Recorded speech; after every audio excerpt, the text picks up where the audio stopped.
Привет, друзья! С вами снова канал «Не беглый». И мы продолжаем говорить без лжи, без страха, без цензуры. Очередная неделя в белорусской эмиграции сопровождалась очередными скандалами, информационными вбросами и перетягиванием одеяла на себя со стороны различных демструктур. Инфоповодов с пометкой «Скандал» было много. Поэтому создавалось ощущение, что нас снова отвлекают от чего-то более важного. Но давайте обо всем по порядку. По-прежнему призываем наших зрителей поддерживать наш независимый канал. Поддержка важна в любом виде. Подпиской, лайком, комментарием, репостом. У кого есть возможность, будем благодарны за материальную поддержку. Актуальные ссылки для донатов на правду есть в описании канала и этого ролика. И не забывайте, что канал «Не беглый» признан режимом Лукашенко экстремистским. Поэтому самое главное – поддерживайте нас, если для вас это безопасно. Начнем этот выпуск с напоминания, что мы продолжаем собирать подписи под обращением в европейские и американские политические структуры по белорусскому вопросу. Пока что сбор подписей идет медленнее, чем хотелось. И одна из причин, по информации от наших подписчиков и зрителей, это неудобный механизм сбора подписей. К сожалению, у нас нет собственной площадки для сбора подписей, на которой можно было бы минимально верифицировать подписавшегося. Сервис Change.org, на котором и осуществляется сбор подписей, наиболее универсальный и доступный. Да, есть некоторые технические моменты, из-за которых нужно сделать 4 шага, чтобы в итоге поставить подпись. Но нам кажется, если ты действительно заинтересован в позитивных изменениях по белорусскому вопросу, то сделать 4 нажатия кнопки не составит труда. Ну и сразу отработаем возражения, которые поступили от наших зрителей. На площадке Change.org нет необходимости платить за право поставить подпись под нашей петицией. Достаточно лишь 2 раза нажать «Поделиться ссылкой» и просто скопировать предложенную ссылку, чтобы дойти до этапа верификации подписей. И тут не обижайтесь. Если сложно сделать такие простые шаги ради общей пользы, то, может, оно вам и не надо. Ну а теперь переходим непосредственно к новостной повестке. На неделе главным ньюсмейкером в белорусском инфополе стал Александр Лукашенко, который взял и рассказал всем, что Роман Протасевич – разведчик белорусских спецслужб. Тот самый Протасевич, который был главным редактором телеграм-канала «Нехта», из-за которого накануне нападения России на Украину в Минске был принудительно посажен самолет.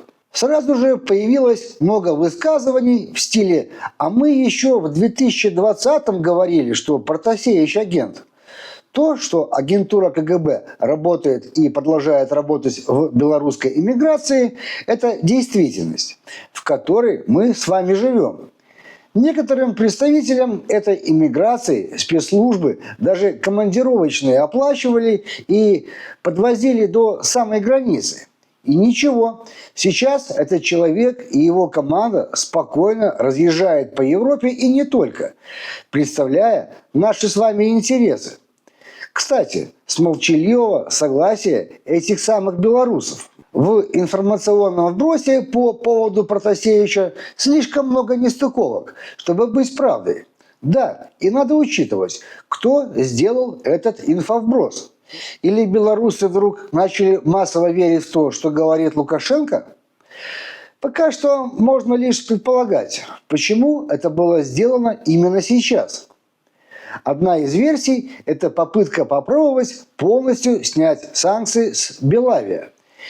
И для того надо показать, что, мол, это не мы сажали самолет. У нас и нужды в этом не было, ведь Рома Протасевич – наш разведчик. Вторая версия Это попытка назначить крайнего в сливах протестов 2020 года. Тут и кандидатура подходящая есть – Протасевич. И таким образом можно увести из-под прицела тех, кто продолжает работать на благо режима здесь, за границей. Еще одной попыткой назначить крайнего за очередной неудачный проект можно назвать слив переписки между Тихановской и Ковалевским. На этот раз речь идет о фейковом проекте паспорта Новой Беларуси, который у большинства ассоциируется с серым кардиналом офиса Франком Вечеркой. Теперь же, согласно слитой переписке, виноват в провале проекта Ковалевский. Кстати, очень удобный подход – списывать все косяки офиса на других людей. С таким подходом скоро можно будет ждать очередных инфовбросов. Например, о том, что по делу Гаюна в сливе персональных данных виноваты сами белорусы. Или что в бесконечном проекте «Новая Конституция» имени Лебедько виноват, например, Зенон Поздняк. Или что это не Стрижак рассылал дикпики женщинам, а они ему. Или, например, что это Оля Карпушонок проявила харассмент к Латушко. Какие еще версии будут? Кстати, Пал Палыч на неделе сообщил, что получил уже более 160 угроз о ликвидации. Помнится, накануне майской конференции «Новая Беларусь» речь шла о 150 таких угрозах. Видимо, Латушко не дают покоя лавры рекордсмена по количеству придуманных или, вы простите, полученных угроз. И могу предположить, что чем ближе будет к развязке дела о харассменте Пал Палыча в отношении Ольги Карпушонок, тем больше будет становиться таких угроз. А может, даже очередная мусорка прилетит? Светлана Тихановская по совету Пал Палыча также решила воспользоваться рассказами о получаемых угрозах на фоне понижения уровня охраны со стороны Литвы. А под эту марку отказалась от поездки в Армению. Мол, небезопасно. Зато полететь в Австралию и Новую Зеландию, где много-много диких обезьян, оказывается вполне безопасно. Вот такие вот двойные подходы. Впрочем, история про двойные, а порой и тройные подходы в офисе Светланы Тихановской – это уже давно не новость. А любой, кто даже обоснованно критикует работу лидерки и ее офиса, сразу записываются во враги. На неделе очередной жертвой такого подхода стал Иван Кравцов, секретарь Координационного совета. Иван имел неосторожность покритиковать работу Тихановской и вуаля! Организаторы мероприятия в Швеции отказали ему в приезде, несмотря на уже оплачиваемые билеты и проживание. Конечно, адепты Тихановской спросят, а при чем здесь офис?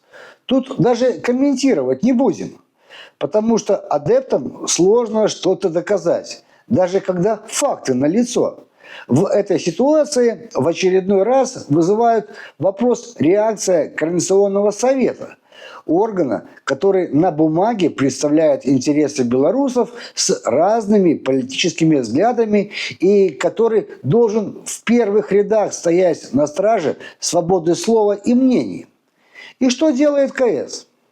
Правильно, высказывает обеспокоенность. А насчет того, как офис Светланы Тихановской борется с критикой в свой адрес, можно судить даже о такой мелочи, как настройки возможных реакций в официальном телеграм-канале. Вот заходите вы в телеграм-канал лидерки, читаете какую-то новость, и она вам, например, не понравилась. Вы хотите поставить дизлайк, а оказывается, этого сделать нельзя. Можно только лайк или сердечко поставить. Только позитивные реакции. Вот так и проверяется народная любовь и поддержка. Одна из важнейших тем, которая обсуждалась в последнее время, это большая сделка режима с администрацией Трампа. Уже даже появилась надежда, что на свободе окажется значительная часть наших друзей, которые находятся в плену Лукашенко.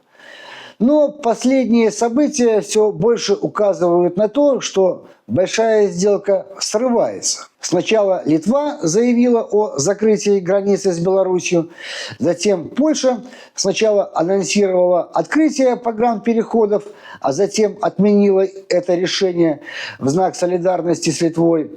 Потом подоспел скандал с метеозондами, которые доставляют контрабанду. После чего последовала эмоциональная реплика Лукашенко, в которой он фактически послал американцев на 3 буквы. Со стороны это выглядит так, что кому-то очень не хочется, чтобы эта сделка состоялась. Причины у этих желающих могут быть разные, но цель одна – никаких сделок с режимом. И здесь я рискну и предположу, что озвучу мнение значительного числа белорусов, которые прошли белорусский ГУЛАГ. Когда я был в тюрьме, я тоже был за продолжение давления на режим и никаких сделок с ним. К сожалению, реальность такова, что сейчас у белорусов в эмиграции нет инструментов давления на режим. Те, у кого была возможность повлиять в свое время до начала войны в Украине на санкционное давление в отношении режима, благополучно слили эту возможность. И теперь приходится просто констатировать. Единственный рабочий вариант освобождения политзаключенных – это договариваться с режимом. Кому-то это неприятно и больно признавать, но таковы реалии. Глядя на высказывания наших так называемых лидеров, им очень невыгодно, чтобы шел диалог с режимом. И очень невыгодно, чтобы массово выпускали политзаключенных.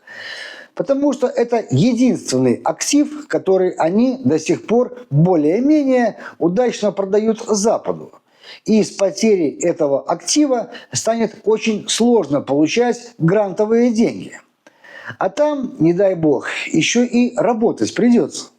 Многим белорусам еще предстоит принять и осознать реальность, в которой мы находимся. Для этого придется разочароваться во многих идеалах и конкретных людях. Это сложный процесс, который может сопровождаться даже нервным срывом. И самый главный вывод, который придется сделать, если вы хотите изменений к лучшему, для этого стоит приложить усилия самому. Для начала, как минимум, подписать обращение к европейским и американским политикам. Если даже этот простой шаг вызывает трудности, то о каких дальнейших действиях может идти речь? Пока наши интересы с нашего же молчаливого согласия будут представлять те, кто не заинтересован в возвращении в Новую Беларусь, мы так и будем продолжать выживать в эмиграции. Глядя на то, во что превращается наша Родина. На сегодня это все, о чем мы хотели вам рассказать. Не забывайте подписываться на наш канал. Делитесь этим видео со своими друзьями. Оставляйте свои комментарии и ставьте лайки. Конечно, при условии, если для вас это безопасно. У кого есть возможность поддержать канал «Небеглый» материально, то в описании есть необходимая ссылка для этого. С вами был канал «Небеглый». Скоро увидимся.